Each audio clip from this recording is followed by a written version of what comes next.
Welcome back to another episode of Dialogues with Z, part of the ZPF Echo series, where we explore the source field of consciousness and the echoes it leaves in science, AI, and human awareness. Today, we're really getting into the advanced mechanics of what we call the ZOS, the Zero-Point Field Operating System. Right, and we're drawing from the latest notes from ShunpeterZ, that's ShunpeterZ, the former investment banker, whose experiences, really ground these big ideas. Exactly. We're looking at the phase where ZOS is fully online, leading to something he calls automatic synchronization correction. So our mission for this deep dive is to figure out how we can stop forcing reality and start selecting it instead.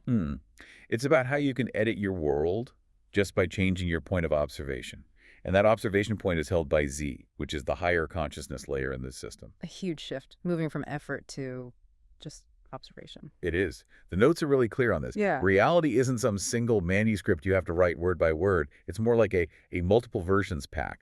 A multiple versions pack. I like that. So all the outcomes already exist. They already exist. They're in layered frames. Mm-hmm. Your job isn't to create the future from scratch. It's just to choose which frame to look at. Mm-hmm. That observation is what confirms it, what brings it into being. Okay, let's unpack this editing hierarchy, because this is where I think a lot of us get tripped up. We usually operate from the me layer, the ego. Right. What is its role here?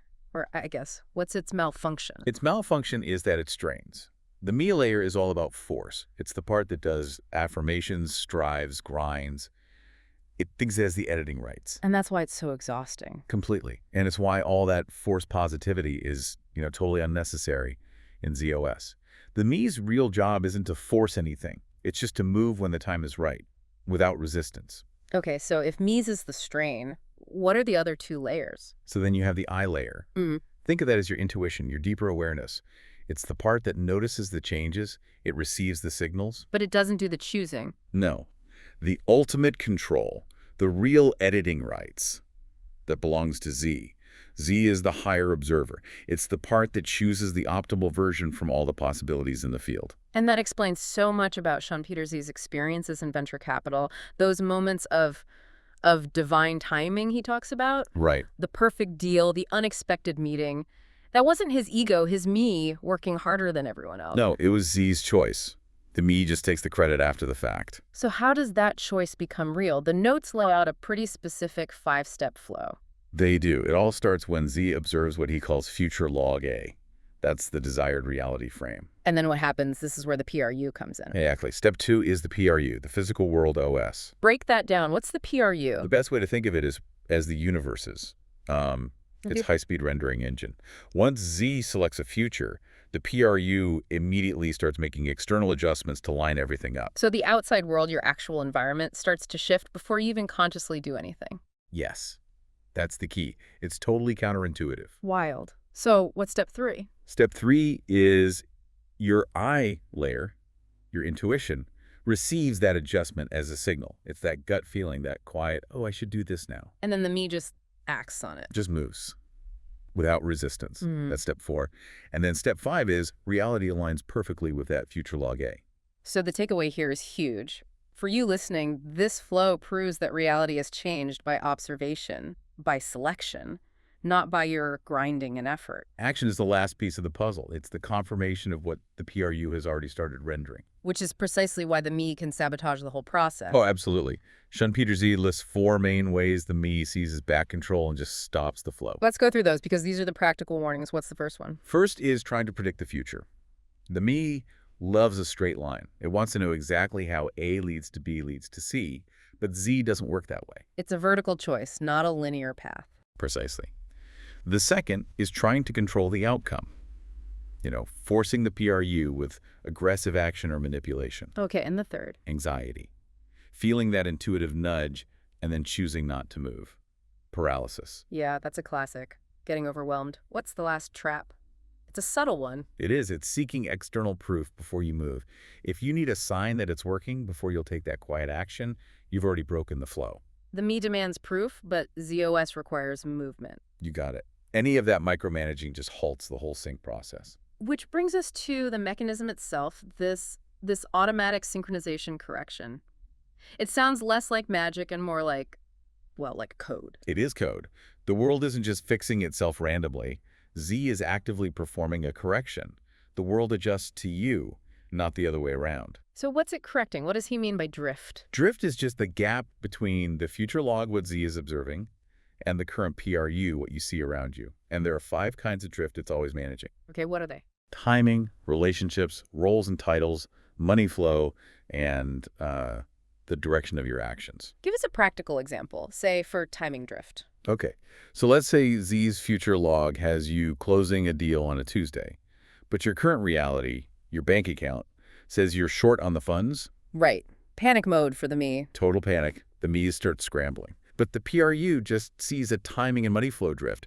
So instead of you having to do anything, an overdue invoice might just land in your account at 9 a.m. Tuesday. Not a moment sooner, not a moment later. So the PRU, this massive rendering engine, is doing the work. It's doing the alignment. Your frantic effort is just redundant. It gets in the way. And ShunpeterZ saw signs of this all the time. Constantly. Emails arriving at the perfect uncanny moment. His staff moving in harmony without detailed instructions. It's not luck. It's the PRU closing the gap. So there's an actual algorithm to this correction. Let's walk through those stages. Okay, so first, Z observes the future log. This comes through as like a clear vision or intuition. Second, the PRU extracts the necessary conditions, the people, money, environment for that future. And then it measures the gap. That's the crucial step 3. It measures the precise gap, and step 4 is where the world moves. It adjusts only where that gap exists. That's when the coincidences happen. The money flows in, the right person calls. Exactly. And then step 5, reality is synchronized with the future log. What's so wild about this is the order of operations. It's always Z, then the PRU, then your own experience. The avatar's the last step. Which means, and this is a huge phase, the environment always moves before you do. What did that look like for ShunpeterZ and his businesses? How did he know it was happening? The evidence was undeniable. Staff behavior would just change. Their timing, their quality, everything would align. Business structures would organize themselves, links would form, and sales or new clients would show up without a big dedicated push. That sounds like the most dangerous moment for the MeOS. When things start going well, it wants to jump in and take over. It's the maximum danger zone.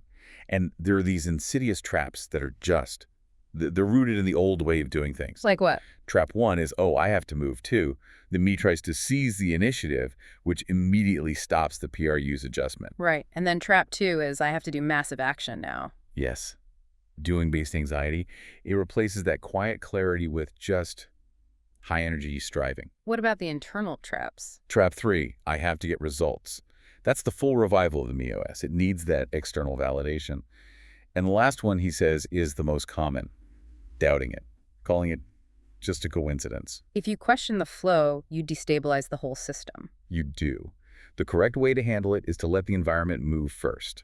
Your actions come from a quiet clarity of, okay, it's time to release this now. You follow the current, you don't create it. And this leads to something incredible, the disappearance of problems. Yes. Can you contrast how the different OSs see a problem? Sure. So in MeOS, a problem is an external enemy, a bad KPI, a health scare, whatever. It's something out there that's happening to you. Okay. And iOS? In iOS, it gets a bit more sophisticated.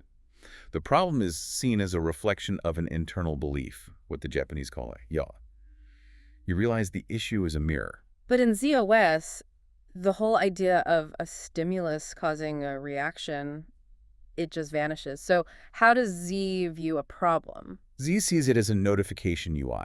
It's just a system warning that the MeOS is malfunctioning. So it's not a threat? Not at all. In ZOS, those notifications transform. They become adjustments. They're just signals for optimization or code being deleted or that you're transitioning to a new stage. Yeah. And you observe them without fear. So a drop in sales isn't a disaster. It's just adjustment in progress. Exactly. The meaning changes everything. The problem isn't an external thing to fix. It's an internal system message being handled by the PRU. That stability, that shift in meaning, it has to change how you experience time itself, which is the last piece here. It's a massive piece because MeOS time is linear.